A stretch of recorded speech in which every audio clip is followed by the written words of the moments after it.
This is D, and Less Stress for Life. That's what's up. As we deal with stress management, I have a brother who's a very good authority on stress. In fact, Brother B has worked in the correction system for over 30 years, and he's seen a lot of stressed out brothers. But I wanted to talk with him. I wanted to ask him what are some things that individuals can do. They're in the system to get out of the system and to stay out of the system. Every client or every inmate has a binder, has a folder that is kept up to date. And some of that information is passed on to the outside To the person, outside, okay. so they can, have a feel for what they're dealing with. And so, I can't speak for all of the probation or parole officers, but I think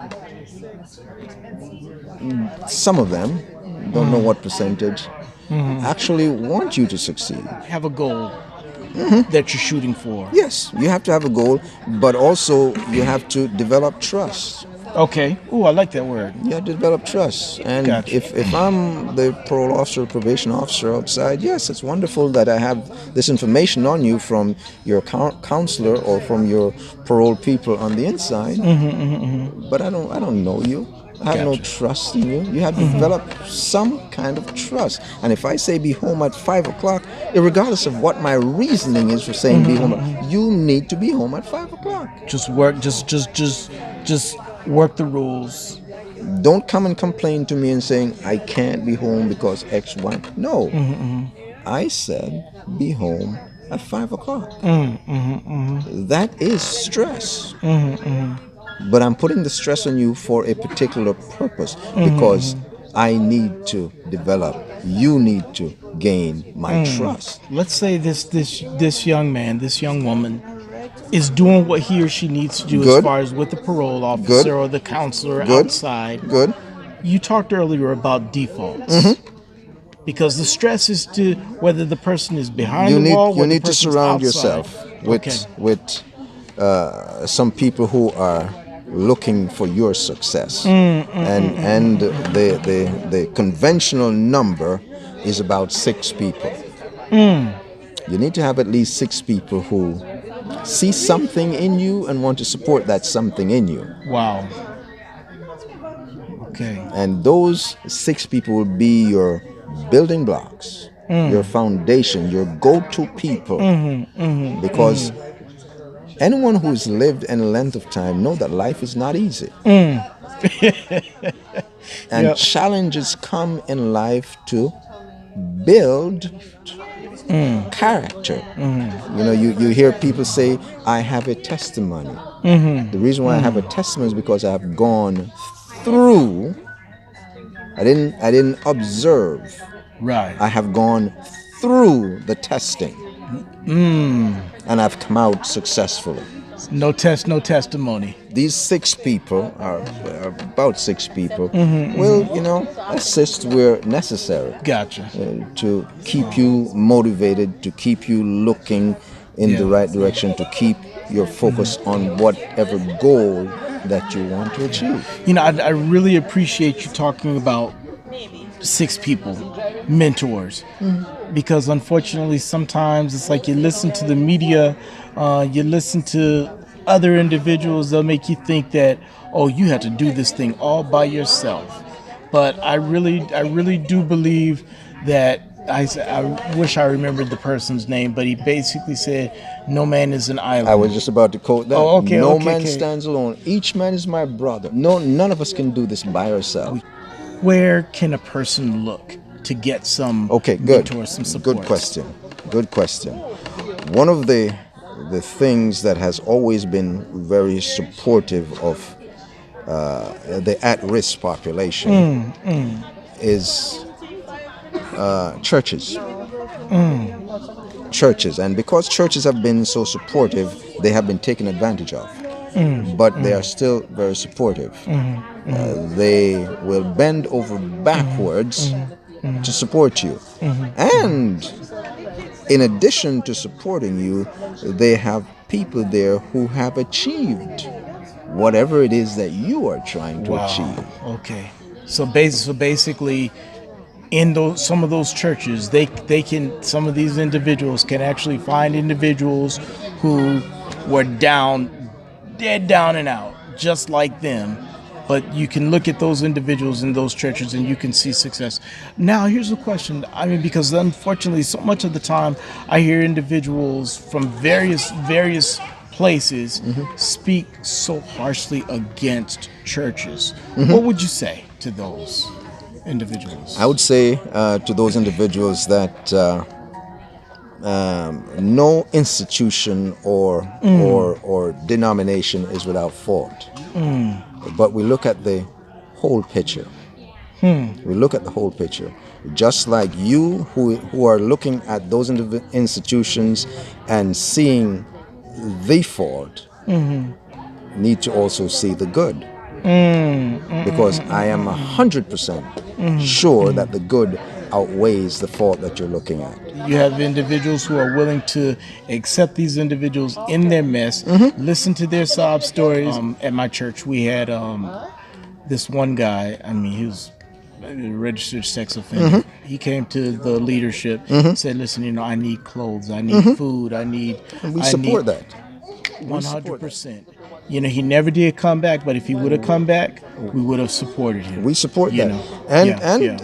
Since you brought that up, the law is pertaining to that particular crime that you just brought up, is that they must be registered. They must be registered. And now denominations, religious denominations and other secular organizations, they are placed in a position where those individuals need to be identified. So it becomes incumbent upon the leadership of those denominations, institutions, to address this in a way that the brother or the sister will understand that they are loved and they are cared for. But we also have to abide by the laws. And you know what? And as I'm looking too, it's like I was reading something. Oh, I don't remember where it was in the Bible. But the thing is, it's like this: there are standards that God has, absolutely, that are that basically say that ain't going to go on in here. No. So we have, we may have the laws of the land to which we abide, but we have a much higher law that we abide by. Suffer the little children to come unto me and forbid them not. And if you abuse one of them, it would have been better for a millstone to be hanged around your neck and you be drowned. Yes. Also, we need to understand that we, and I guess I should say that because I'm one of those people, we as leaders have a responsibility to our institutions and to the people that we serve. And it would not be appropriate for us to have anybody with any of those kinds of offenses against humanity dealing with certain populations right in that we're in charge of. And so we need to be wise as serpents and harmless as doves. Doesn't mean that we think any less of you. It means that we have a responsibility. Just like we would have kept them, we would have worked to have kept them safe when they were younger. Absolutely. We're going to make sure that we work to keep the young ones or whoever safe. You don't tempt the thief to steal. Oh, I like that. Proverbs says the wise person sees the evil coming and hides himself. Hides himself. Not walk right into it. I like that. You take the necessary actions that you need to take to protect yourself. Here this person is out. And something's just not going right, and she's ready to go back to her default. Give a piece of advice. Those 6 people that you have surrounded yourself with, give each of them a call. Whoa. And that's going to take a long time. Yeah. That's going to take a long time. Yeah. And every time you call somebody, it allows you to think soberly about what you are thinking you want to do. The Bible says, if my brother sin against me, I should be willing to forgive him over 400 times. You know why the Bible says that? Because I need to think soberly. Think soberly. This is a child of God. This is somebody created by God. This is someone that Christ died for.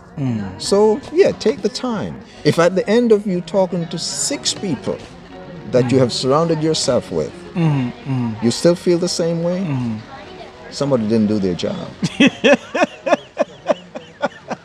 Somebody didn't do their job, or you had wax in your ears, huh? Somebody didn't do their job, or you weren't listening. Gotcha. Because Man. they're going to make suggestions. They're going to say, go for a walk, drink some water, go outside, get some sunshine. Have you considered reading this book? Yeah, Have yeah. you considered that person's life? Listen, man, did you see that person who was less fortunate than you are, but yet accomplish the goal that they set out to accomplish? Or maybe they even said, come on, hey, say, I'll be by, I'll give you a ride, let's ride somewhere, but you decided, nah, forget it. Good, orderly direction. I am giving you good advice. Good, orderly direction. Direction. Wow. You have to have good, orderly direction. You know, I have to say, listen, I really appreciate this, B. You didn't come up with a whole list of things. 6 people. 6 people. 6 people to help you maintain yourself so that you're not going to that default that in the end, I say short term, it may produce all kinds of highs and buys and whatever. Listen, man, sin is great in the short term. Sin is sweet in the short term. Let's not lie to folks. Sin is sweet. Sin is sweet in the short term. But how many marriages do you know that have broken up because of that one sexual encounter with that other person? It's sweet in the short term. Yeah. But in the long term, the children suffer and the wife suffer. Yeah. And if you're thinking long term, go back and read the Bible. In Genesis, talks about Abraham. We're still struggling because of Abraham's sin. Wow. Stress relief. Don't take yourself so seriously. Life throws many things at us. Throws many things at us. Sit back, look at it, and sometimes just laugh. Listen to some good music. I like the way you just sit back like that. Sit back, laugh, listen to some good music. Okay. Yeah. Wow. Yeah. One of the things that we did when we had our sessions is we would bring the clients in and we'd have good music, relaxation music, because it helps to de-stress. Will some people fall asleep? Absolutely they will. That's good. But it helps to de-stress. Wow. Helps to de-stress. And then you deal with whatever situation you're dealing with, because now you can look at it from not such an emotional standpoint, but from a fact-based standpoint. Wow. Outstanding. Wow. My brother, once again. Thank you. Thank you. Love to sit at the feet of the elders, you know. No, you did not have to say that.